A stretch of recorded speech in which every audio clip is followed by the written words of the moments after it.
Warning: the following video you are about to watch may contain scenarios and language of a highly adult nature, and therefore is not intended for children under the age of 18. Children over the age of 18 are allowed to watch it as one is reading it anyway. Viewer discretion is advised.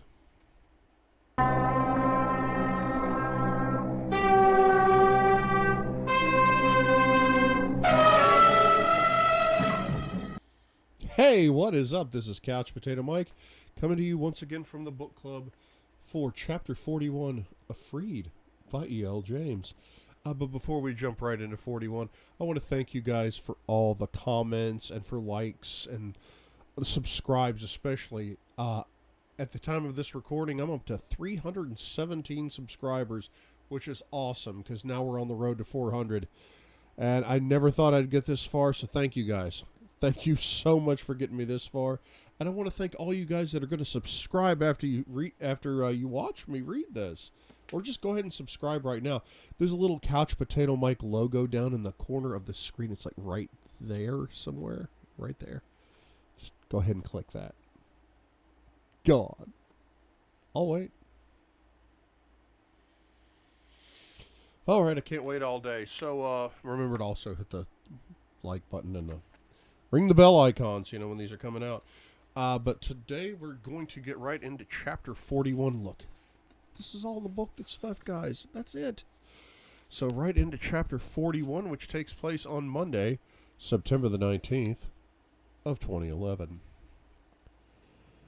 Anna is curled up beside me, still out for the count. It's 7:16 a.m. I'm normally up earlier, but the last few days have taken a toll on me, too. It could also be the workout I did yesterday. Not only did I go for a run, but I did 2 circuits of the gym and an hour's hard rowing. I smile at the ceiling while I contemplate going for another run this morning. I have all this excess energy. Perhaps I should let Anna have her wicked way with me. The thought is appealing. Fuck, too appealing.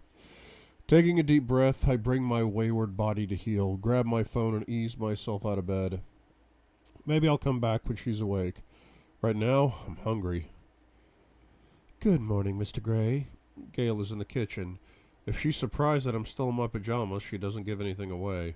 She moves straight to the gaggia to make me coffee. Good morning, Mrs. Jones. How's Mrs. Gray this morning? Still asleep. She nods with a satisfied smile. What can I get you? An omelet, please. Bacon, mushroom, and cheese? Sounds great. She slides over a cup of freshly brewed coffee. I start leafing through the Seattle Times, glad that my wife isn't on the front page, and wonder what Anna and I will do today, when I spot the real estate section. Of course! Gail. I get her attention once more. Depending on how Anna's feeling, I thought we might go out to the new house later. Could you rustle up a picnic for us? It would be my pleasure, sir. I'll ask Taylor to take it down to the R8 when it's ready. Thank you. I call Andrea to inform her that I'm not coming into the office and ask her to reschedule any of today's meetings. She's unfazed. Yes, Mr. Gray. How is Mrs. Gray? She asks tentatively. Much improved, thank you. That's good to hear. I'll be on my soul today if you need me. My omelet is everything that I'd hoped it would be, and I'm happily eating when I look up. Anna has appeared in the doorway. She looks well rested, the bruise on her cheek is faded, but she's fully dressed as if she's going out somewhere. She's wearing a skirt that borders on indecent. She's all legs and high fuck-me heels. I lose my train of thought. Good morning, Mrs. Gray. Going somewhere? I'm hoarse. Work. She throws me a smile that illuminates the room. I scoff at her audacity. I don't think so. Dr. Singh said a week off. Christian, I'm not spending the day lounging in bed on my own. She flashes me a quick, heated look, which I feel in all the right places. So, I may as well get back to work. Good morning, Gail. Mrs. Gray. Mrs. Jones flattens her lips, attempting to hide her amusement. Would you like some breakfast? Please. Granola? I'd prefer scrambled eggs with whole wheat toast. Very good, Mrs. Gray. Gail replies with a broad grin. Anna, you are not going to work. I'm amused that she thinks she should. But, no, it's simple, don't argue. I'm your boss's boss, and the answer is no. She narrows her eyes, but her glare becomes a frown as she scrutinizes my attire. Are you going to work? I shake my head and glance down at my pajama pants. No. It's Monday, right? I grin. Last time I looked. Are you playing hooky? From her tone, I think she's intrigued and slightly incredulous. I'm not leaving you here on your own to get into trouble, and Dr. Singh said it would be a week before you could go back to work, remember? She sits down on the bar stool beside me, her skirt riding up higher, exposing her upper thighs. I lose my train of thought again. You look good, I murmur, and she crosses her legs. Very good. Especially here.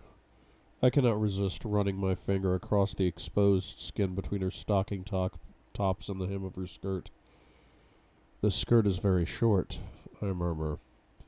I can't keep my eyes off your legs, Mrs. Gray. I'm not sure I approve. Is it? I hadn't noticed. Anna waves a nonchalant hand. Yanking my gaze away from her legs, I look her in the eyes. Her cheeks color. She's such a hopeless liar. Really, Mrs. Gray? I raise my brow. I'm not sure this look is suitable for the workplace. Well, since I'm not going to work, that's a moot point, she says stiffly. Moot? Moot, she mouths, and I hide my smile. There's that word again. I take another bite of my omelet. I have a better idea. You do? My eyes meet hers, and suddenly it's there, and the look that I know so well, her desire responding to mine. The air between us sparks with our own special electricity. She inhales, and I whisper, reeling her in. We can go see how Elliot's getting on with the house. A momentary flash of disappointment crosses her face, but then she smiles at me, teasing. I'd love to. Good. Don't you have to work? No.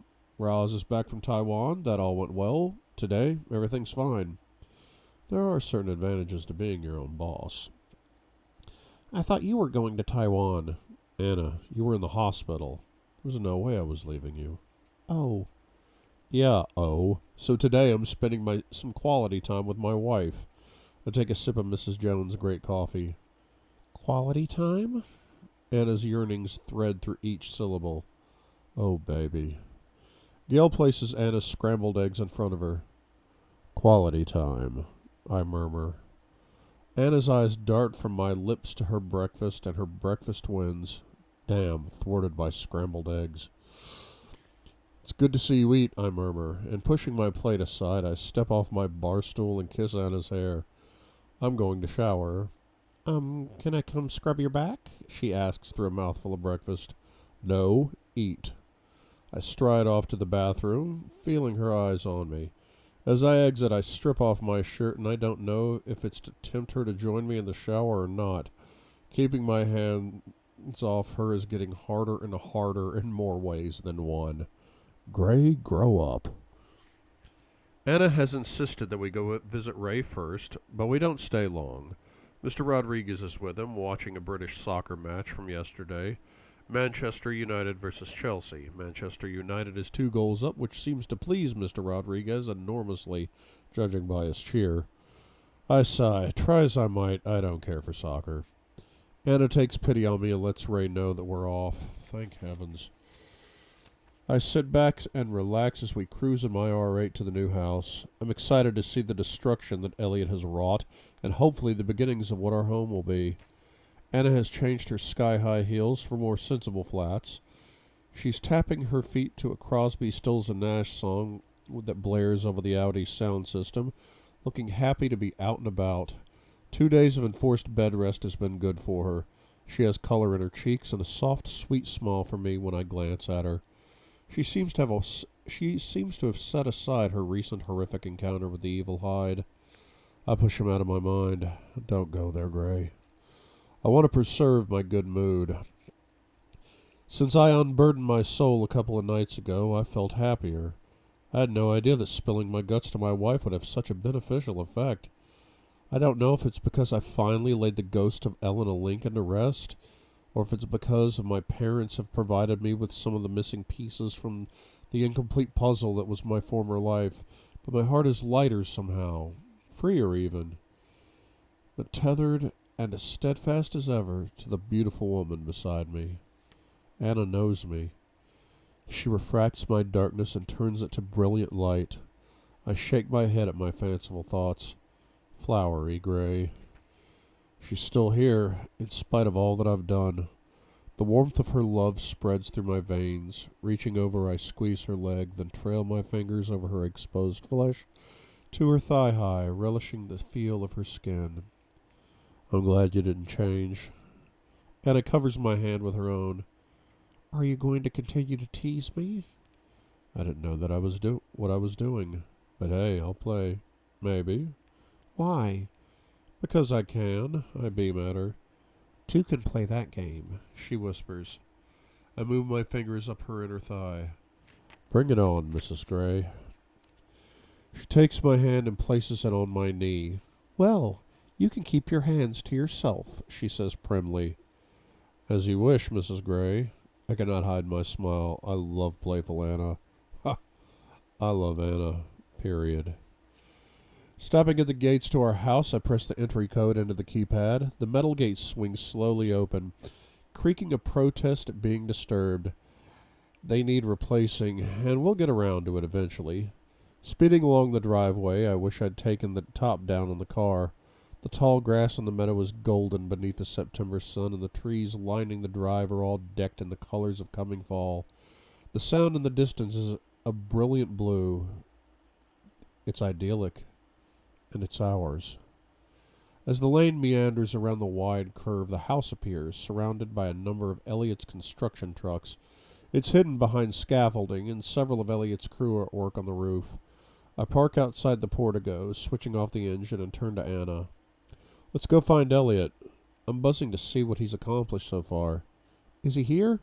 I hope so. I'm paying him enough. She laughs and we both exit the car. Yo, bro! I hear Elliot shout, but I can't see him. Up here! I scan the roofline, grateful that I'm wearing aviators against the glare of the sun, and there he is, waving at us. His grin rivals the Cheshire Cat's. About time we saw you here. Stay where you are, I'll be right down. I reach out to Anna as she takes my hand, and while we wait, we study the exterior of what will be our home. It's bigger than I remember.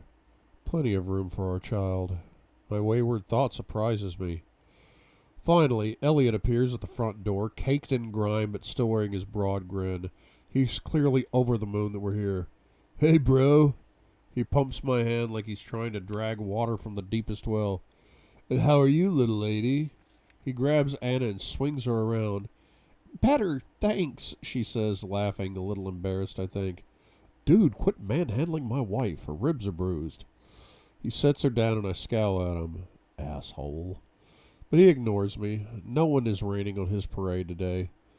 Let's head over to the side office. You'll need one of these. He slaps the hard hat perched on his head. Elliot gives us a thorough tour of the house, or what's left of it. It's almost a shell. Meticulously, he explains the work in progress and how long each stage is going to take.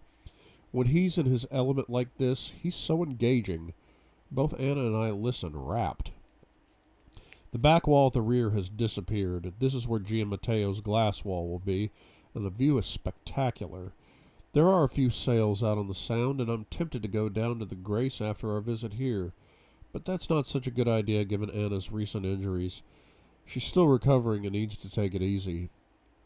Hopefully we'll be finished by Christmas, Elliot declares. Next year, I interject. There's no way we'll be in by Christmas. We'll see. With a fair wind, it's doable. In the kitchen, he concludes our tour. I'll leave you two to roam. Be careful. This is a building site. Sure. Thanks, Elliot. My brother gives us a cheery wave and heads up to the covered staircase to join his construction crew back on the roof. I take Anna's hand. Happy? Anna gives me a dazzling smile. Very. I love it. You? Ditto. Good. I was thinking of the pepper pictures in here. Anna points to one of the walls. I nod in agreement. I want to put up Jose's portraits of you in the house. You need to decide where they should go. Her cheeks stain that delicious shade of pink. Somewhere I won't see them often. Don't be like that. I brush my thumb across her bottom lip. They're my favorite pictures. I love the one in my office. I have no idea why. She pouts and kisses the pad on my thumb. Worst things to do than look. Worst things to do. Worst things to do than look at your beautiful smiling face all day. Hungry? Hungry for what? She peers at me with a come-hither look that I know so well. Oh, baby, I can only take so much of this. Food, Mrs. Gray. I kiss her quickly. She pouts and sighs. Yes, these days I'm always hungry. The three of us can have a picnic. 3 of us? Is someone joining us? I drop my head to one side. Forgotten someone, Anna? In about 7 or 8 months, I murmur. She grins goofily at me. Yeah, him. I thought you might like to eat al fresco, I suggest casually. In the meadow? I nod. Sure. Anna lights up and I feel 10 feet tall for thinking of bringing a picnic. We have so much space and privacy here. This will be a great place to raise a family. I gaze down at my wife. Junior will be happy here. The meadow is his backyard. I reach out and spread my hand over her belly. Anna's breath hitches and she places her hand on mine. It's hard to believe, I whisper. I know. Oh, here, I have evidence. A picture. You do? Baby's first smile? From her wallet she produces a black and white image on a shiny paper and hands it to me. See? She says. The grainy photograph is mostly gray, but in the middle there's a small, dark void, and within that there's a tiny anomaly, anchored to the gray but visible against the darkness. Oh, blip. I breathe in wonder. Yeah, I see. Our blip. Wow. Our tiny human. Baby Gray. And I'm surprised by a momentary pang of regret that I missed this moment with Anna. Your child, she whispers. Our child, I correct. First of many. Many? What? At least 2. Anna sounds hopeful. 2? Shit. Can we just take this one child at a time? She smiles up at me fondly. Sure. I take her hand and together we walk back through the house and out the front door. It's such a beautiful afternoon. The sense of the sound, the meadow grass, the flowers hang in the air. My beautiful wife is by my side. It's heaven. And soon there will be 3 of us. When are you going to tell your folks? I ask. Soon. I thought about telling Ray this morning, but Mr. Rodriguez was there. Anna shrugs. I nod. I get it, Anna. Lifting the hood of the R8, I gather up the wicker picnic basket and the tartan blanket that Anna brought from the Harrods in London. Come. Hand in hand, we stroll into the meadow. When we're far enough from the house, I release her, and together we spread the blanket on the ground. I settle down beside her, shrug off my jacket, slip off my shoes and socks. I take a moment to just breathe, taking in a lungful of fresh air. We're shielded by the long grass, away from the world, truly in our own bubble.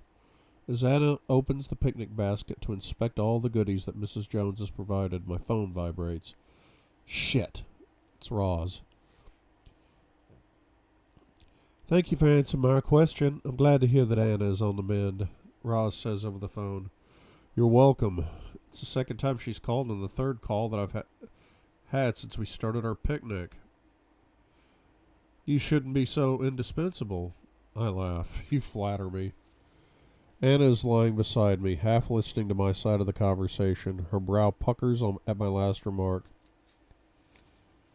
You should take a couple of days off, I tell Roz. After all, you spent most of the weekend traveling back from Taiwan. That's a great idea. I may take Thursday and Friday if that's okay with you. Sure, Roz, go for it. Will do. Thanks, Christian. Goodbye. I toss my phone down and resting my hands on my raised knees, I regard my wife. She's lying beside me on our blanket, gazing up at a dreamy expression. Reaching over, I pluck another strawberry from what's left of Mrs. Jones' excellent picnic and trace it along Anna's mouth. She parts her lips and the tip of her tongue toys with the strawberry, then sucks it into her warm, wet mouth. I feel it in my groin. Tasty, I whisper. Very. Had enough?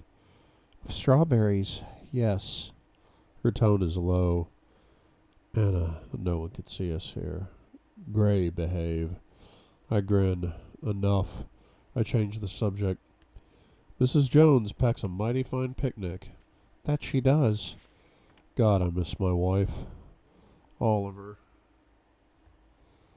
I lie down, gently resting my head on her belly, and close my eyes, trying not to think of all the things that I'd like to do to her right now. Her fingers caress my hair. Oh, this is bliss. My BlackBerry starts buzzing again. Shit. It's Welch. What does he want? I answer, a little grumpy at the interruption. Welch? Mr. Gray, I have an update. It was Eric Lincoln of Lincoln Timber who paid Hyde's bail. Fuck. That motherfucking asshole! I sit up, my senses switch to high alert as my anger takes hold. I'd like to place someone to watch, unless you have any objection. 24/7, I snarl in agreement. How dare Lincoln get involved with Hyde? This is a declaration of war. Will do. I don't know what else he might have planned or how the two of them are connected, but I'll find out. Thanks. He hangs up and I can barely contain my fury. Gripping my phone, I realize now is the moment for payback. My plans were laid long ago, and as the saying goes, revenge is a dish best served cold. I give Anna a cool smile and call Roz. Christian, I thought you were enjoying your day off. I kneel up. I'm not calling for chit-chat. Roz, how much stock do we own in Lincoln Timber? Let me just check. She's all business. We own 66% between all the shell companies. Excellent. So, consolidate the shares into GEH, then fire the board. All of them? Has something happened? Except the CEO.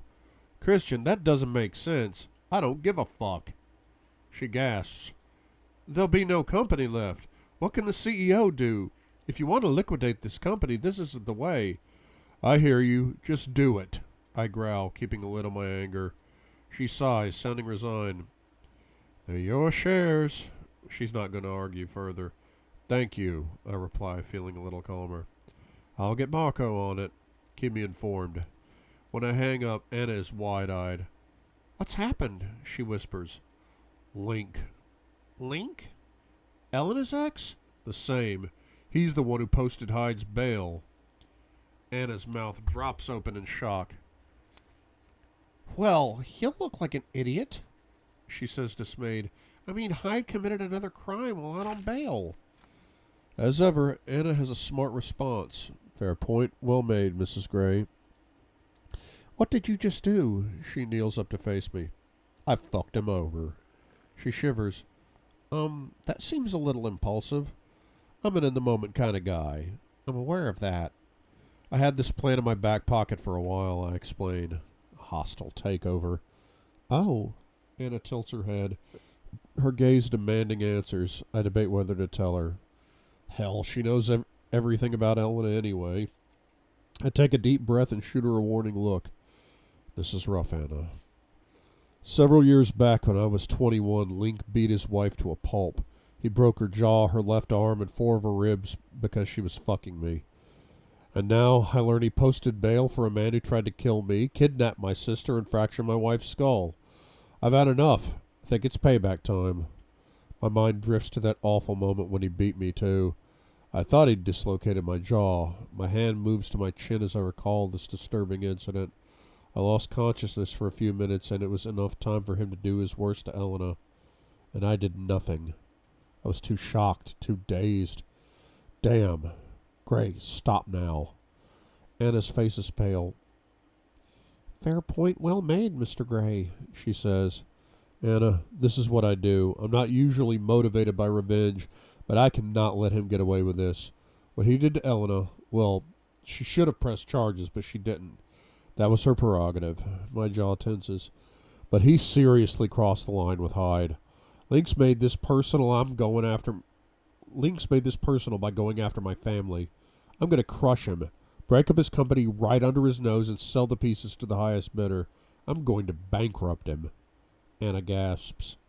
Besides, I add, trying to lighten the tone, we'll make good money out of it. She blinks several times, and I wonder if she's seeing me in a whole new light. Not a good one. Shit. I didn't mean to frighten you. You didn't, she whispers. I arch a brow. Does she mean that, or is she trying to make me feel better? You just took me by surprise, Anna concedes. I cup her face in my hands and brush my lips against hers. I'm not sorry, Anna. I will do anything to keep you safe, keep my family safe, keep this little one safe. I place my hand on her belly, and Anna's breath hitches. Her eyes meet mine, and in their blue depths her desire is smoldering, calling to me. Fuck, I want her. She's so enticing. I slip my fingers a little lower, brushing her sex through her clothes with the tips of my fingers, teasing her. Anna pounces, grabbing my head, entwining her fingers in my hair and tugging my lips to hers. I gasp in surprise, and her tongue is instantly in my mouth. Desire, hot and heavy, travels at light speed all the way to the end of my cock. Damn, I'm hard. I groan and return her kiss, my tongue tangling with hers. It's been so long. The taste of her, the feel of her, she's everything. Anna, I breathe in longing against her lips. I'm bewitched, my hands moving undirected over her beautiful behind to the hem of her skirt and the soft flesh of her thighs.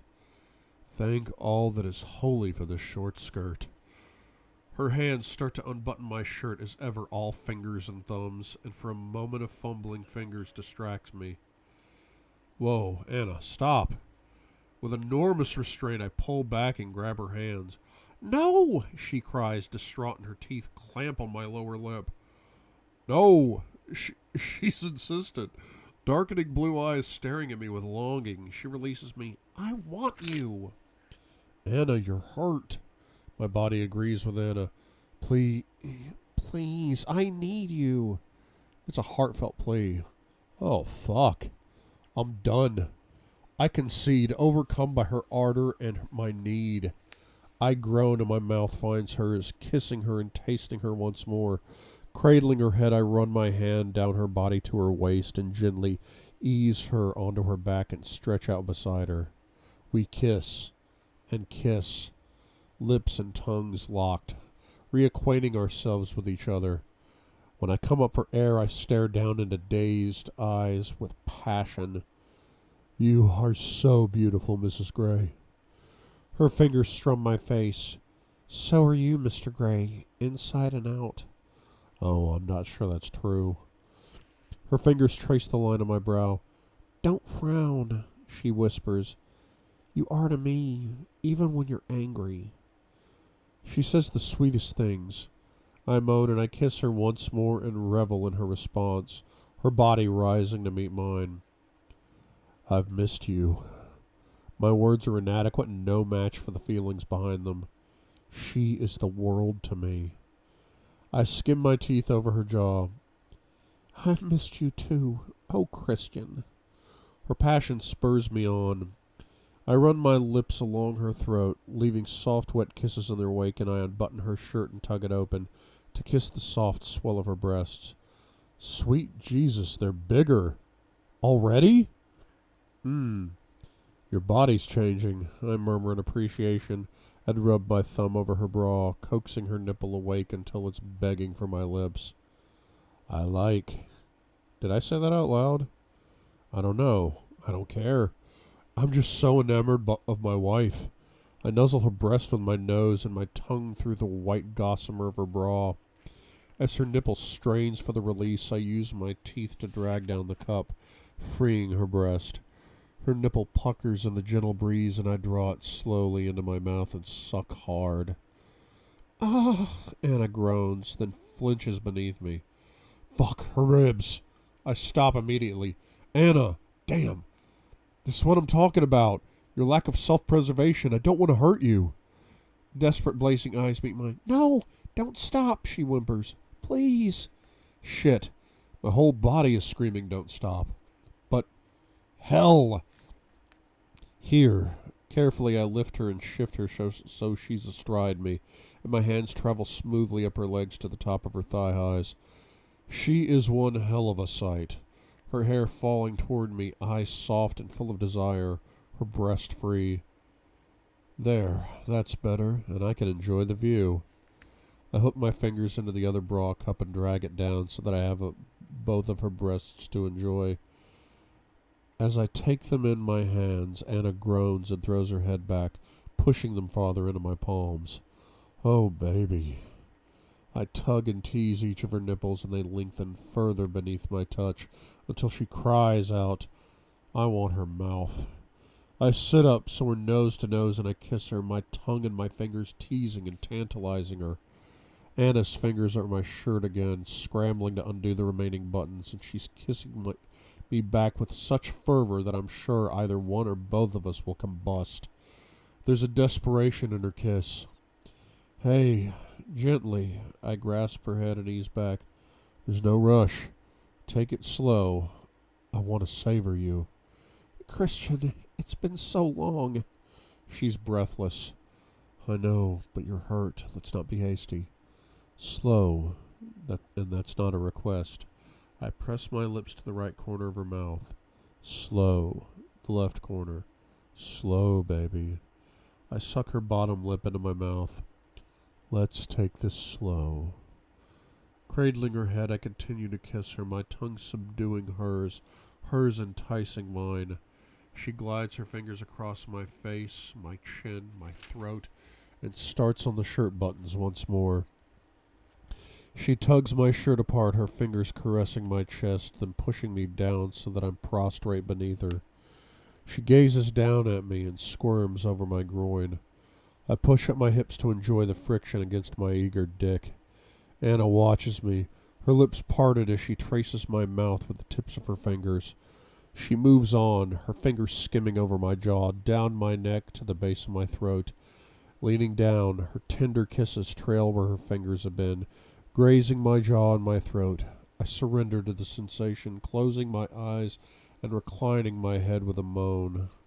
Her tongue continues its journey down my sternum, across my chest, where she stops to kiss a couple of my scars. Anna. I want to bury myself deep inside her. Grasping her hips, I meet her eyes dark with the dark look of my own. You want this? Here? My voice is husky with need. Yes, she murmurs, and dips her head once more, her lips and tongue teasing my nipple. She tugs it gently. Oh, Anna. I breathe in awe as pleasure spikes through my body. I circle her waist, lift her clear, and quickly unbutton my jeans, opening my fly, and push down my underwear so my cock springs free. I sit her down once more, and she grinds against me. Oh, I need to be inside her. Running my hands up her thighs, I pause at the top of her thigh highs. I circle my thumbs against her warm flesh and move my hands farther up, so I brush the damp seeping through her lace panties. Anna gasps. I hope you're not attached to your underwear, I whisper, and my fingers slide inside her panties, touching her. Damn, she's soaking. Ready for me. I force my thumbs through the fabric and the material rips apart. Yes. I move my hands to her upper thighs and let my thumbs brush against her clitoris as I tighten my ass, searching for some friction against my cock. She slides over me. I can feel how wet you are. You fucking goddess, Anna. Sitting up, so we're eye to eye once more, I wrap my arm around her waist and rub my nose to hers. We're going to take this slow, Mrs. Gray. I want to feel all of you. And before she can argue with me, I lift her again and gently lower her onto me and fill her languidly. I close my eyes and relish each delicious inch of her. She's bliss. Ah! Anna moans and grasps my arm. She tries to lift up, eager to begin, but I hold her in place and open my eyes again. All of me, I murmur and tilt my pelvis up, claiming all of her. Anna lets out a strangled moan and throws her head back. Let me hear you, I whisper, and she tries to rise again. No, don't move. Just feel. Her eyes spring open and her mouth is agape in a fixed gasp of pleasure. She gazes at me, barely breathing, it seems. I drive into her once more, but hold her still. She groans while I bend my head to kiss her throat. This is my favorite place, buried in you, I whisper to the pulse behind her ear. Please move, she begs. But I want to tease her, take it slow, so she doesn't hurt herself. Slow, Mrs. Gray. I flex my ass once more, pushing into her as she caresses my face and kisses me, her tongue consuming me. Love me, please, Christian. My resolve crumbles and I skim her jaw with my teeth. Go. I'm all yours, Anna. She pushes me to the ground and she starts to move, up and down, fast, a little frantic, taking all I have to give.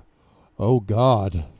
I grab her hands and compliment her wild pace, pushing up again and again, relishing the feel of her, enjoying the view, my wife, the blue sky behind her in the outdoors. Oh, Anna, I groan, surrendering completely to her rhythm. I close my eyes and move my hands up her thighs once more to that precious point between them. There, I press both thumbs against her clitoris, and she cries out, exploding around me, in a gasping, rolling climax that tips me over the edge. Anna, I cry as I succumb to my own heady orgasm. When I open my eyes, she's sprawled over me. I cloak her in my arms and we lie together, still joined. I've missed this. Her hand is over my heart as it slows to its normal rhythm. It's weird. Not long ago I couldn't have tolerated her hands on me. Now I crave her touch. She kisses my chest, and I kiss her hair. Better? I ask. She raises her head, her grin reflecting mine. Much. You? I'm just grateful that she's here and whole and still with me after everything that's happened. I've missed you, Mrs. Gray. Me too. No more heroics, eh? No, she breathes. You should always talk to me, I insist in a soft voice. Back at you, Gray. Fair point well made. I'll try. I kiss her again, smirking. She's not taking any of my shit as usual. I think we're going to be happy here, Anna says. Yep. You, me, and Blip. How do you feel, incidentally? Fine. Relaxed. Happy. Good. You? Yeah, all of those things. Deliriously happy, Anna. She peers at me. What? I ask. You know, you're very bossy when we have sex. Oh, are you complaining? No, she says emphatically. I'm just wondering. You said you missed it. And I wonder what she means for a moment. Control? I need that. The playroom? What are we doing there? A vision of her shackled to the four-poster, the talus swinging through the room, comes to mind. Or maybe the cross and the riding crop, the brown leather one. My memories go on, seducing me. Sometimes, I whisper. Yeah, sometimes I miss it. She smiles. Well, we'll have to see what we can do about that. She drops a kiss on my lips. Oh, that sounds interesting. I like to play too, she says, and peeks shyly up at me. Well, well, well. This perfect day just got a whole lot better. You know, I'd really like to test your limits, I whisper. My limits for what? Pleasure. Oh, I think I'd like that. Well, maybe when we get home. I hug her gently, marveling at how much she means to me. How much I love her. Who knew I could fall so desperately and completely in love?